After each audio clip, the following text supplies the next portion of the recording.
제가 소개 안 했지만은 일부 예배 그 흔하시게 이름이 송루카입니다. 루카. 루카는 하나님의 거룩하신 하나님을 닮은 아이가 되면 좋겠다. 루카고, 루카스, 누가 같은 그런 아이가 되면 좋겠다. 작년에 태중에 담낭이 안 보이고 막 그랬는데 우리 간절한 기도를 통해서 오늘 첫 예배 드린데 얼마나 잘생기고 멋진 아들인지 우리는 한 영혼을 위해서 정말 기도하는 교회입니다. 그래서 앞으로 초등부에서는 모세 프로젝트 그래가지고 모든 세대가 어린 모세를 살리기 위해서 누나와 산파와 심지어 바로의 공주까지 동원된 그런 모세 프로젝트를 위해서 기도하고 있습니다.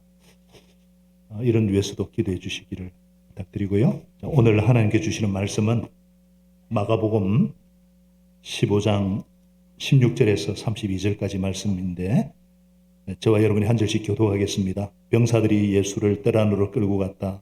그곳은 총독 공간이었다. 그들은 온 부대를 집합시켰다. 그런 다음에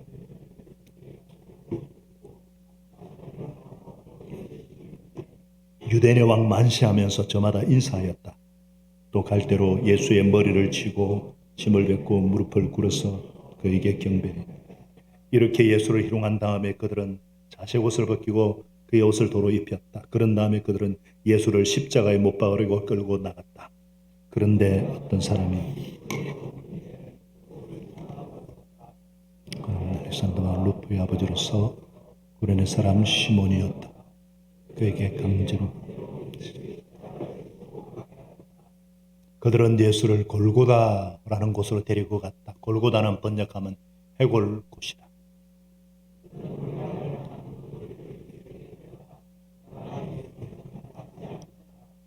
그들은 예수를 십자가에 못 박고 예수의 옷을 나눠 가졌는데 제비를 뽑아서 누가 무엇을 차지할지를 결정하였다.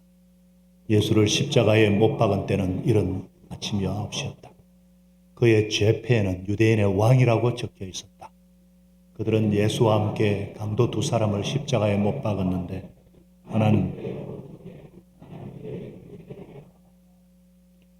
그들은 지나가는 사람들이 머리를 흔들면서 예수를 모욕하여 말하였다. 아하, 성전을 허물고 살 만에 찍겠다는 사람아, 자기나 구원하여 십자가에 내려 오리무나. 대제사장들도 율법학들과 함께 그렇게 조롱하면서 말하였다. 그가 남은 구원하였으나 자기는 구원하지 못하는구나. 이스라엘의 왕 그리스도는 지금 십자가에서 내려와 봐라. 그래서 우리로 하여금 보고 믿게 하여라. 예수와 함께 십자가에 달린 두 사람도 그를 욕하였다. 아멘. 이 희생을 아십니까?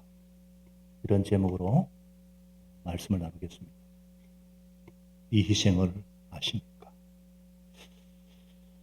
아는 분은 아실지 모르겠는데 저는 13살 때 초등학교 6학년 때 아버지를 여의고 어머니 손에서 자랐습니다.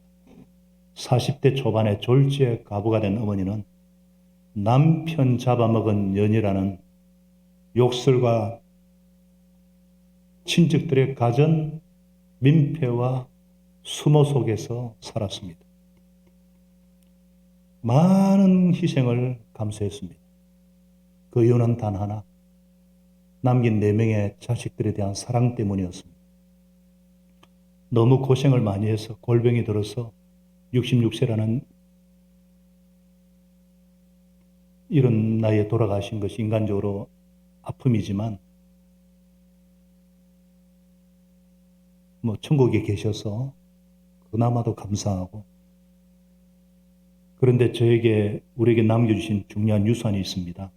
바로 희생적인 사랑입니다. 희생적인 사랑을 유산으로 남겨주셨습니다. 여러분 어떤 사람이 나를 사랑하는지 안 하는지 무엇으로 알 수 있을까요? 그 사람이 나를 사랑하는지 안 하는지 무엇으로 알 수 있을까요? 그 사람이 나를 위해서 얼마나 희생하느냐를 봐서 알 수 있습니다. 사랑의 정도는 희생의 정도와 비례한다. 이렇게 봐도 큰 문제가 없을 것입니다.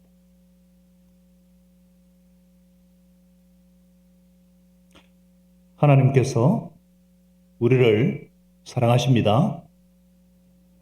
그거 어떻게 합니까? 그것을 어떻게 알죠?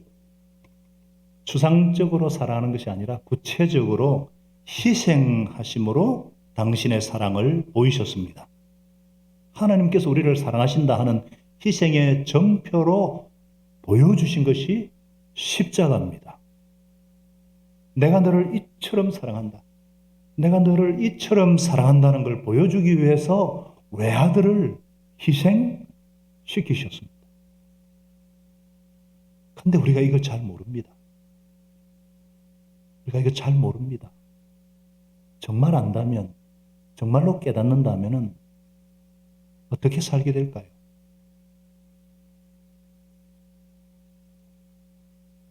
참된 암과 깨달음은 삶의 변화와 열매로 나타나게 되어 있습니다. 그래서 오늘 하나님께서 치르신 희생, 예수님께서 치르신 그 희생과 그 고난을 통해서 나를 정말 사랑하시는구나. 나를 정말로 사랑하시는구나. 이것을 깨닫고 삶의 변화로 이어지기를 소원합니다. 지난주 살폈듯이 예수님은 빌라도 총독에 의해 십자가의 형을 선고받았습니다. 그래서 군병들이 예수님을 십자가에 매달 준비를 하려고 총독 관자 안으로 끌고 들어갔어요. 그때 온 병사들이 다 모여가지고 예수님을 희롱하기 시작했어요. 그들은 예수님께 붉은 자색 옷을 입히고 가시관을 엮어 머리에 씌운 뒤에 유대인의 왕 만세 그러면서 좀 모욕하기 시작했어요. 갈대로 예수님의 머리를 치고 침을 뱉고 무릎을 꿇고 왕이시여 하며 절했습니다. 군병들이 예수님께 이런 못된 짓을 하는 것은 간포함 때문만은 아닌 것 같아요. 지금 그들은 무료함을 달래고 긴장을 풀기 위해서 사형 선고받은 예수라는 죄인을 놓고서 지금 장난질 치는 겁니다. 때는 6월절이기 때문에 예루살렘에 수많은 인파로 북적거렸고 분위기가 아주 고조되어 있었어요. 언제라도 내간에 불을 지피면 터지듯이 그런 과열될 분위기, 긴장된 상태였습니다. 그러다가 유대인의 왕이라는 우스꽝 소리를 하고 주장을 하고 사형 선고받은 이 예수를 보았을 때 장난기가 솟구쳤습니다. 네가 왕이라고? 네가 왕이면 나는 황제다. 그러면서 왕이 입는 붉은 셔츠를 의미하는 빛바랜 망토를 씌웠습니다. 왕이라면 왕관도 있어야지. 뾰족한 가시 왕관을 푹 눌러 씌웠습니다. 그리고 왕께 하듯이 무릎을 꿇어서 절을 하고 입을 맞추는 척 하다가 침을 뱉었습니다. 야, 이 가짜 왕아 하면서 때리고 막대기로 치고 이런 모욕이 세상에 어디 있습니까? 이런 조롱이 어디 있습니까? 우리가 살면서 말로 행동으로 조롱을 받기도 하고 모욕을 받기도 하죠. 근데 예수님이 받아보신 이런 모욕을 받으신 분은 많지 않을 거예요. 또 조롱과 모욕을 당하더라도 누가 얼굴에 침을 뱉어서 침을 맞아본 분 거의 없지 않을까 싶어요. 무시와 조롱과 모욕을 당해도 보통 우리가 잘못했든지 실수로 그런 경우가 있죠. 근데 예수님은 죄가 하나도 없으신 분이십니다. 게다가 우리가 조롱이나 모욕을 당할 때 대부분 상사나 윗사람에게 당하잖아요. 군대 갔다 오신 분들은 아마 겪었을 겁니다. 훈련소나 자대에서. 그때는 조교고 고참이니까 당하는 거죠. 적어도 나보다 높은 사람입니다. 근데 예수님은 하늘보다 높은 하나님의 아들이십니다. 근데 군인들 그것도 졸개들에게 이런 모욕과 이런 수모를 당하신 겁니다. 게다가 예수님은 지나가는 사람들에게 심각한 무시를 받으셨어요. 성전을 허물고 사흘 만에 짓는다는 사람이 니나 구원하여서 십자가에 내려와 보지. 고개를 절레절레 흔들었습니다. 혀를 쳤습니다. 대제사장과 율법학자들이 함께 조롱을 하면서 네가 남은 자유도 구원하였으나 자기는 구원하지 못하는구나. 네가 하나님의 아들이라며 그리스도라며 지금 십자가에 내려와 봐. 그러면 믿어줄게.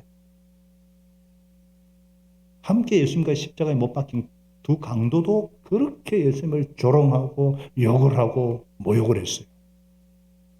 예수님은 차마 감당하기 힘든 모욕과 조롱과 멸시를 받으셨습니다. 끔찍한 인격 모독을 겪으셨어요.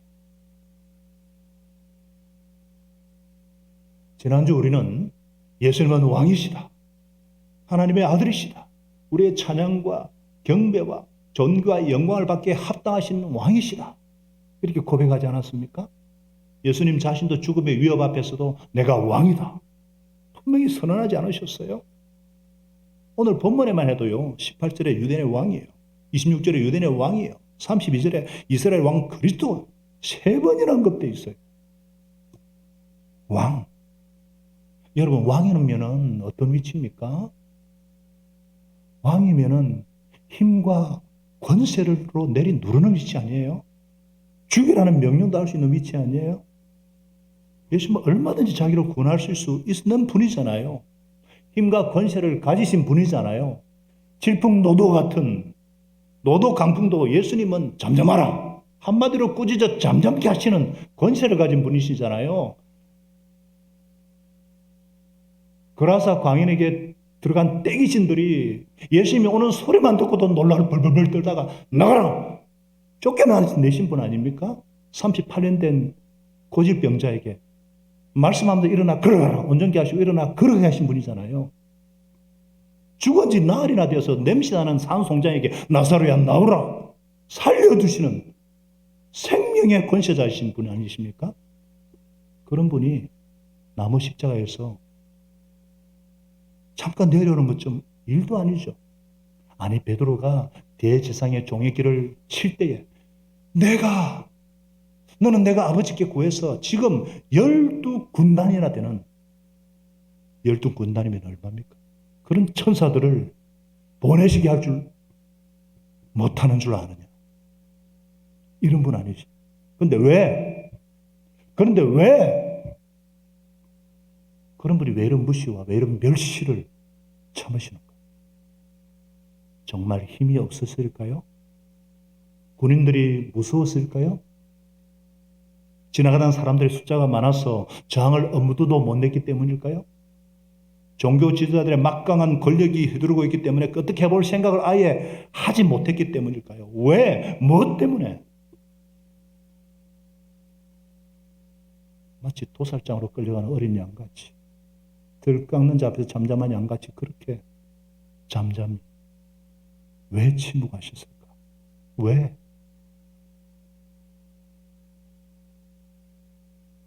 여러분, 얼마든지 제압할 힘과 권세가 있는데도 참는다는 거 얼마나 어려운지 아십니까? 얼마나 자존심 상하는지 아십니까? 얼마나 힘들고 고통스러운지 아십니까? 여러분은 예수님이 당하신 그 멸시와 그 조롱과 그 고난을 아십니까? 정말 아십니까? 제가 처음 예수님의 멸시와 조롱과 고난받는 십자가를 봤을 때 화가 났어요. 처음에는 예수님을 괴롭게 하고 죽게 만든 악한 사람들 때문에 화가 났지만 나중에는 예수님께 화가 났어요. 하나님의 아들이신데 왜 저렇게 무기력하게 당하시만 하는가? 왜 가만히 있는가? 너무 무기력하고 너무 무능력해 보이는 모습이에요. 아니, 예수님 당신은 하나님의 아들이신데 이것들이 찍소리 못하게 십자가에 내려와서 그냥 쓸어버리고 다시 올라가면 되잖아요. 저것들이 셋째를 노리고 있는데, 까불고 있는데 왜 가만히 있어요? 죽여버리시지. 짓내려버리시지. 왜?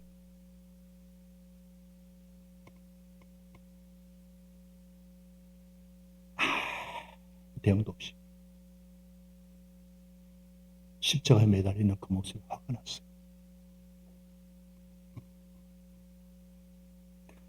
사실 예수님을 향한 이 조롱과 이 비웃음 근거가 없는 거잖아요. 또 예수님이 힘과 권세가 없으셔서 이렇게 묵묵히 참았던 것도 아니잖아요. 마음만 바꾸면 당장이라도 십자가에 내려올 수 있었습니다. 그런데 왜 안 하셨는가? 왜? 그가 3:11절에 뭐라고 했습니까? 그가 남은 구원하였으나 자기는 구원하지 못하는구나. 역설적이게도 여기에 답이 있어요. 이 말은 사실이에요. 예수님께서 그런 조롱과 그 멸시와 고난을 참으신 이유는 단 하나, 남은 구원하고 자기는 구원하지 않은 왕이시기 때문입니다. 죄인들을 구원하시기 위해서 자기를 구원하지 않으신, 자기를 희생하신 왕이시기 때문입니다. 죽이는 왕이 아니라 죽임을 당하신 왕이십니다. 이것은 하나님께서 정하신 뜻이기 때문입니다.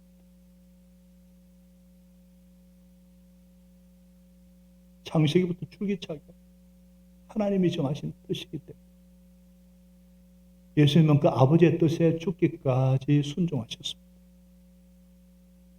이렇게 해서 내 뜻대로 마시고 아버지의 뜻대로 되게 하여 주시옵소서.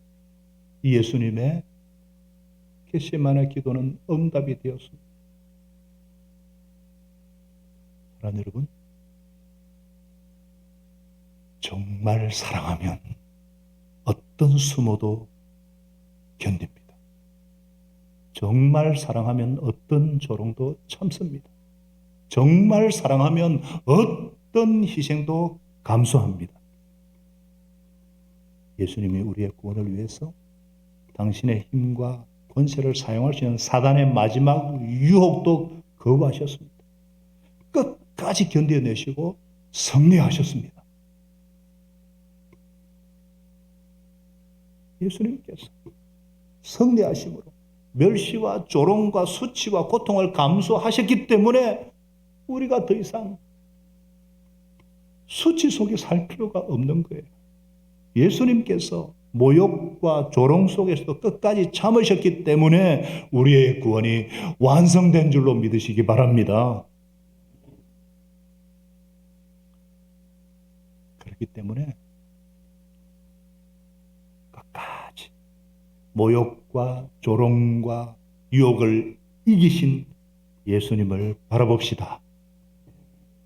세상이 조롱할 때에 예수님께서 먼저 조롱받으셨음을 기억하고 견딥시다. 우리가 좀 속이 상하고요. 남에게 이렇게 놀림받고 조롱받고 모욕당할 때 너무 속상해하지 맙시다. 남에게 들었던 그 상처받은 말, 어떤 사람이 내게 한 행동 때문에 지금도 모욕감에 속이 막 부글부글 끓고 부하가 확 치밀고 막 심장이 확 뛰는 분들,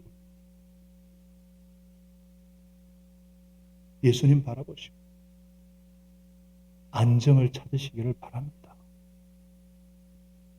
쉽지 않아요. 그러나 내가 예수 안 믿었으면, 내가 목자가 안 되었으면 받을 필요가 없는 수모, 듣지 않아도 될 말, 받지 않아도 될 오해, 당하지 않아도 될 손해, 당하지 않아도 될 핍박이에요. 예수님 때문에. 예수님 믿기 때문에. 그래서 예수님께서 마태복음 5장에서 나 때문에 모욕받고 나 때문에 박해받고 터무니없는 온갖 비난을 받으면 복이 있다 그랬어요. 왜냐하면 하늘에 받을 상이 크기 때문에 도리어 기뻐하고 즐거워하라 그랬습니다. 예수님 때문에 받는 모욕이고 예수님 때문에 받는 조롱이고 예수님 때문에 받는 고난이면 거기에는 상이 있다는 것을 알고 기뻐하라는 거예요. 십자가 희생이 구원이듯이 이것이 여러분 우리가 받는 고난이나 오해나 모욕이나 유혹은 예수님이 받으신 것에 비하면 아무것도 아니에요. 아무것도 아니에요. 너무 심각하게 생각하지 맙시다. 그냥 거기에 은혜에 참여 주신 것을 생각하고 감사하며 삽시다.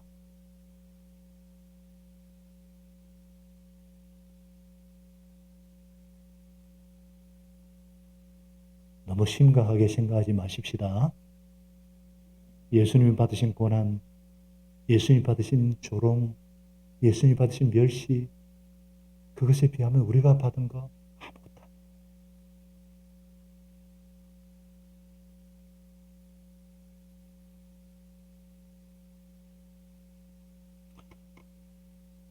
십자가에 달린 사람은요, 자기 십자가를 지고 십자가에 못 박히는 장소까지 가야 합니다. 사람들이 다 보라는 거예요. 황제한테 반란하면은 이 꼴이 된다는 거 경고하기 위해서입니다. 예수님은 십자가를 지고 가시다가 자꾸만 쓰러지세요. 왜 자꾸 쓰러지려냐? 예수님은 전날 밤에도 한잠도 주무시지 못하고 불법 재판 받지 않았어요? 게다가 예수를 채찍질하고 그리고 십자가의 처형당에 넘겨줬다 그랬어요. 이 채찍은 아시겠지만 그냥 채찍이 아니라 끝쪽에 납덩어리 쇠 조각이 붙어 있어서 맨살가시에 이걸 치면 살이 쫙쫙 찢어지고 피가 튀는 채찍이에요. 십자가에 달리는 사람은요, 이 채찍을 일찍 맞든지 십자가에 달리기 전에 맞든지 꼭 맞게 되어 있어요. 몇 대를 때려야 되는 법이 없기 때문에 군인들이 때리다가 흥분해서 내리치면은 달리기도 전에 죽는 수가 비일비재했습니다. 이런 채찍을 맞으신 거예요. 자꾸만 쓰러지시는 겁니다. 그래서 행진이 늦어지니까 군병들이 예수님 대신에 십자가를 질 사람을 찾았어요. 그러다가 어떤 사람이 시골에서 명절이니까 막 지나가고 있는 걸 보고 잡았는데 알렉산더 루프의 아버지 구레네 사람이 시몬이었어요. 그에게 강제로 십자가를 지고 가게 했습니다. 우리가 살다 보면 소위 재수 없는 날이 있죠. 그 중에 제일 창피한 것 중에 하나가 나쁜 일에 뽑히는 겁니다. 그 많은 사람들 하필이면 내가 걸려가지고 쪽팔리는 일을 해야 된다. 이거 정말 재수 없는 일이 아닐 수 없죠. 이 시몬이야말로 세상말로 재수 억세게도 없는 사람이죠. 저 수치스러운 십자가를 많은 사람이 보는 앞에서 내가 잘못해서 지는 것이 아니라 나와 전혀 상관없는 그런 사람의 십자가를 대신 져야 된다?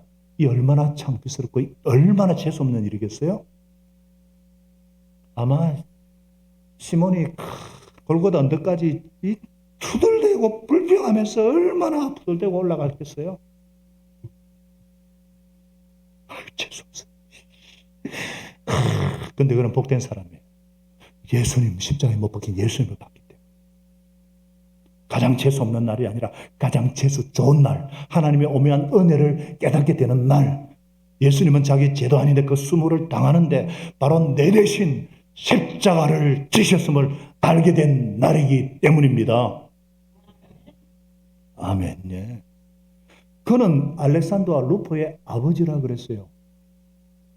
마가복음이 가장 먼저 쓰여졌는데 그래도 십자가에 못 박이 한 15년, 20년 뒤에 쓰여졌는데 그때에 잘 알려진 크리스찬이 된 것을 볼 수가 있죠. 알렉산더 루포 알지? 그 사람 아버지. 그 사람 아버지. 나중에요. 바울이 로마 교인들에게 편지를 쓰면서 루포의 어머니는 곧 내 어머니다 할 정도로 온 집안이 복을 받았어요. 예수님의 십자가를 억지로 지는 것을 통해서.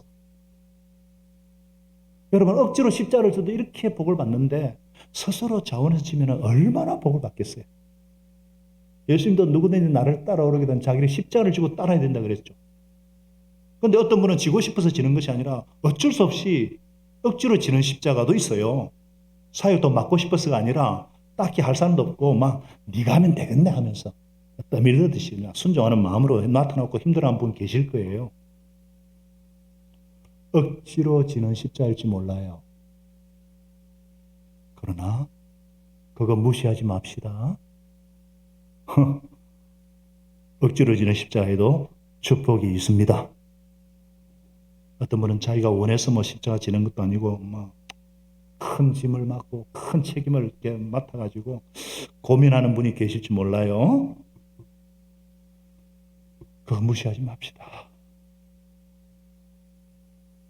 주어진 십자가고 억지로 진 십자가라 할지라도 정인되는 십자가의 복을 누리고 정인되는 복을 받게 되어 있습니다. 그래서 기왕 지르면 기분 좋게 지십시다. 스스로 지는 것처럼 억지로가 아니라. 할렐루야. 우리 십자가가 많으신 분들 기쁨으로 하나님의 복이 얼마나 부어지고 있는지 모릅니다.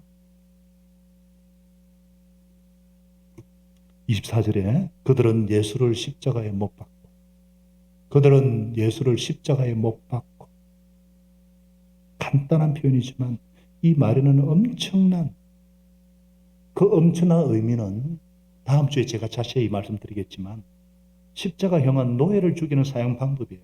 인간의 고안해내는 사형 방법 중에 가장 잔인하고 가장 비참하고 마치 벌레를 압정에 탁 꼽아서 말라 죽게 만드는, 너무 잔인했어요. 로마 시민권자에는 이 십자가에 처형하는 법이 없습니다.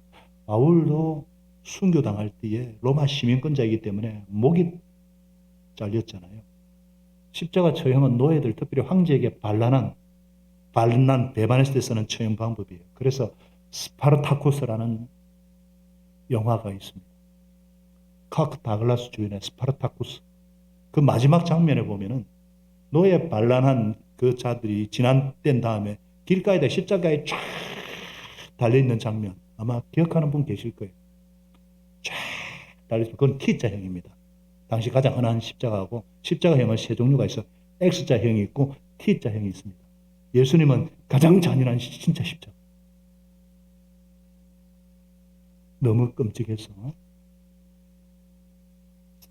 만일 초대 크리스찬들이, 십자가를 잘 아는 크리스찬들이 오늘날 교회당에 와가지고 십자가를 보고 섬찟했을 거예요. 우리야 익숙한데 그들은 십자가만 아니까. 마치 우리가 어떤 건물에 갔는데 거기에 전기의자에 사형수를 죽이는 전기의자가 탁 걸려있으면 섬찟하는 것 똑같은 거예요.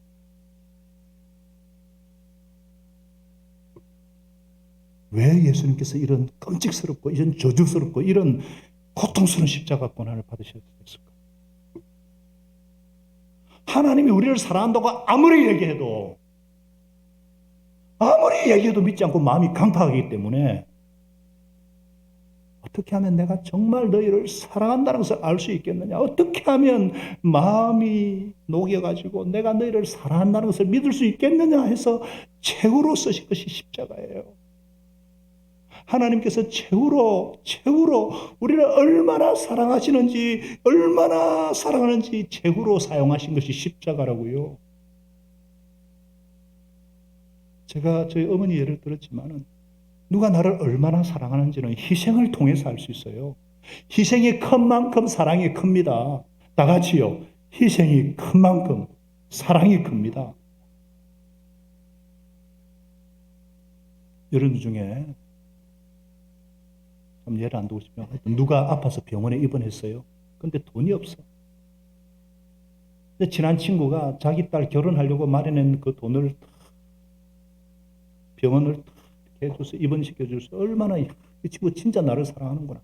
그런데 콩팥이 망가져가지고 내가 가진 이 콩팥으로는 더 이상 살아갈 수 없어요. 근데 이 친구가 나에게 콩팥까지 떼어주면은 친구는 정말 나를 사랑하는구나. 알 수 있죠. 알 수 있잖아요. 그죠? 하물며 우리 같은 죄인들을 위해서, 하나님을 대적하고 하나님 노릇하면서 하나님 없이 살려고 하는 나 같은 자를 위해서 온갖 모욕과 조롱과 무시를 받고 채찍질 당하고 십자가에 못 박히고 그런 고난, 그런 희생, 이 사랑이야말로 인간이 줄 수 있는 그 어떤 사랑보다 더 큰 사랑 아닙니까? 더 큰 사랑 아니에요? 이런 사람보다 더 큰 사랑이 있습니까? 우리 주위에는요, 저도 한 번씩 듣습니다. 하나님의 사랑을 느끼고 싶다, 이렇게 말하는 분이 있어요. 느끼시길 바라고 느끼려고 애를 써야죠. 그러나 하나님의 사랑을 느껴도 세월이 흐르면은 희미해집니다. 그때 느꼈던 것이 정말 하나님의 사랑인지 의심도 듭니다. 정말 하나님 사랑을 알기 원하시면 십자가를 보시기 바랍니다. 정말 하나님 사랑을 알기 원하시면 십자가를 바라보시기 바랍니다. 십자가는 우리를 사랑하신 하나님의 사랑 표현입니다. 하나님께서 우리를 사랑하지 않으시면 무엇 때문에 외아들을 그렇게 희생시켜야 했습니까? 무엇 때문에 이런 엄청난 수모와 이런 조롱과 이런 고난을 허락하게 했습니까? 만일 우리가 바울에게 하나님의 사랑을, 하나님이 우리를 사랑한다는 것을 어떻게 합니까? 이렇게 물어보면 바울은 십자가를 봐라. 그럴 거예요. 십자가는 우리를 향한 하나님의 사랑의 표징, 정표기 때문입니다. 그래서 로마서 5장 8절에 우리가 아직 죄인 되었습니다. 우리가 아직 연약할 때, 우리가 아직 불경건할 때에 그리스도께서 우리를 위해 죽으셨습니다. 이로써 하나님께서 우리를 향한 사랑을 실제로 증명하셨습니다. 그랬어요.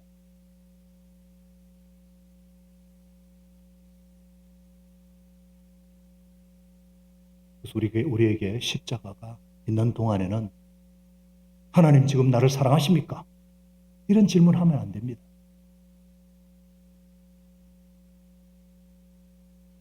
왜냐하면 십자가보다 더 큰 증거를 요구하라는 거잖아요. 더 큰 걸 보이라는 요구잖아요. 하나님께서 어떻게 더 큰 증거를 보여주십니까? 더 이상 더 어떤 희생을 해야지 하나님이 우리를 사랑한다고 믿을 수 있습니까? 십자가도 못 믿는데 어떻게? 그래서 우리는요, 십자가를 바라보면서 십자가를 묵상하면서 하나님의 사랑을 의심해서는 안 됩니다. 이게 하나님 사랑의 증거고 사랑의 표징이고 사랑의 결정판인데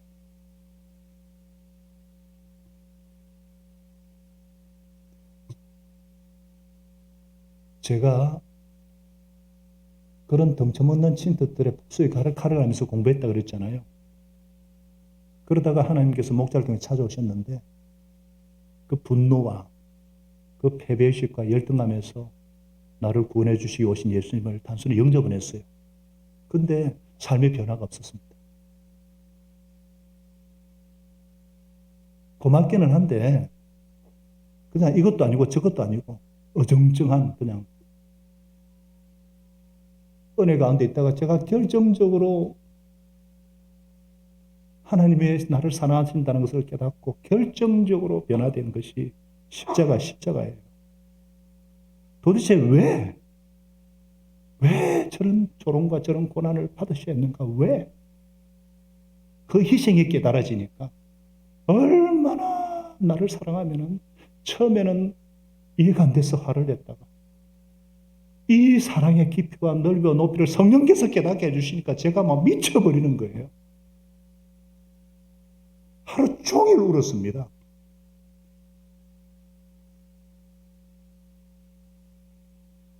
여러분 더 이상 어떻게 하나님의 사랑을 어떻게 그래서 이 하나님의 사랑을 깨달으라고 엄마를 보내주신 거예요. 우리가 어머니의 희생을 생각하면 다 울잖아요.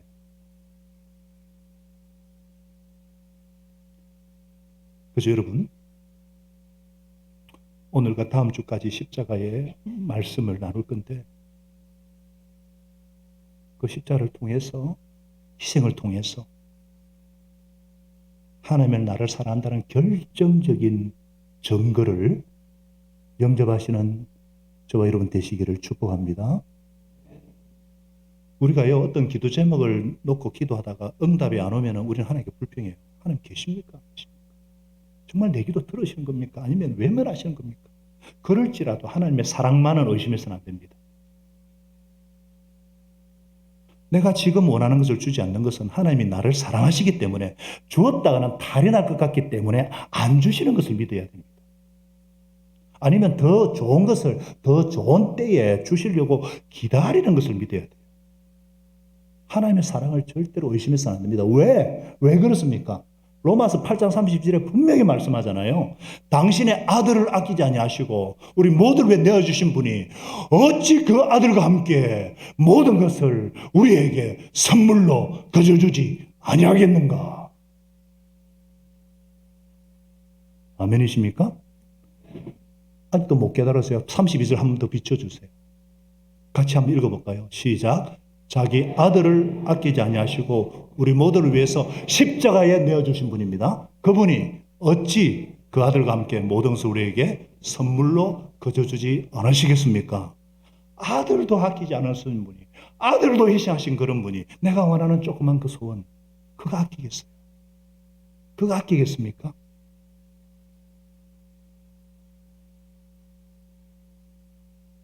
또 우리가 어떤 역경 가운데 있으면 하나님 사랑에 의심하기 쉬워요. 하나님 왜 나에게 이런 일이 일어나게 하십니까? 내 사업장에 왜 이런 일이 일어나십니까? 우리 가정에 왜 이런 일이 일어나고 왜 우리나라에 이런 일이 일어나게 하십니까? 하나님이 보아서 우리나라 만세라면서요. 왜 이런 일이 일어나십니까? 우리 그런 질문 할 수가 있죠. 그죠? 그러나 하나님의 사랑을 의심해서는 안 돼요. 내가 닥친 역경을 더 큰 축복을 위한 준비든지 아니면은 천국에서 상을 주기 위해서 내게 허락하신 거든지 그 둘 중에 하나입니다. 하나님은 우리에게 감당하지 못할 시험 당함 허락하지 않는다 그랬어요. 시험 당시에는 감당할 힘을 주든지 피할 길을 주시든지 더 큰 축복을 위한 준비든지 아니면은 천국에 상을 주기 위해서 내게 허락하신 거든지 둘 중에 하나라니까요.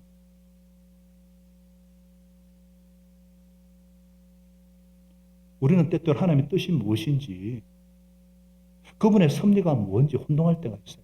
혼동될 때가 있어요. 그죠? 그리고 계속되는 역경, 계속되는 문제, 해결되지 않는 문제라는 답답함이 있어요. 어떤 지혜로 이걸 해결해야 되지? 어떻게?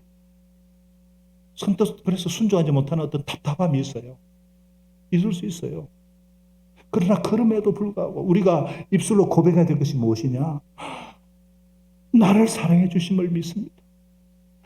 아들도 내가 아끼지 아니하시고 사랑해 주신 주님의 사랑을 믿습니다. 내가 어떤 상황에도 신뢰합니다. 이런 고백을 해야 됩니다. 하나님의 사랑을 내가 처음에서 고백하기도 하지만 고백함으로 사랑을 체험하기도 하는 것입니다.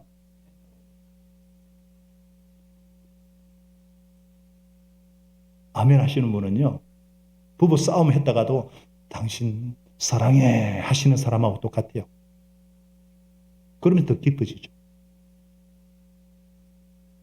십자가가 있는 동안은 우리가 하늘나라 가기까지는 계속 십자가를 바라보고 십자가를 따라갈 것인데 십자가가 있는 동안은 하나님이 나를 사랑하신다는 것을 의심할 수가 없는 사실입니다. 팩트입니다. 사실입니다. 사실입니다. 그래서 내 감정이 쫓아가지 못할지라도 감정이 따라가지 않을지라도 입으로 분명하게 고백하십시다. 나를 사랑해 주심을 감사합니다. 나를 사랑해 주심을 믿습니다. 어떤 상황에서도 나를 사랑해 주심을 확신합니다. 기도하겠습니다. 하나님 아버지, 하나님은 사랑이시라 그러고 하나님 우리를 사랑하신다 그러는데 일이 잘 풀리면 그런 줄 알았고 기도응답 받으면 그런 줄 알았는데 그래서 단순히 좋으신 분인만 알았는데 하나님 아버지 제가 십자가 앞에 섰을 때에 은혜를 아는 것에 머물러 있는 정도였고 이러지도 못 저러지도 어정쩡한 자였는데 제 속에 있는 뿌리 깊은 상처와 그 아픔과 그 고통을 위해서 예수님이 무시당하시고 조롱당하시고 멸시받으시고 끝까지 십자가 지신 그 사랑을 깨닫게 되었을 때에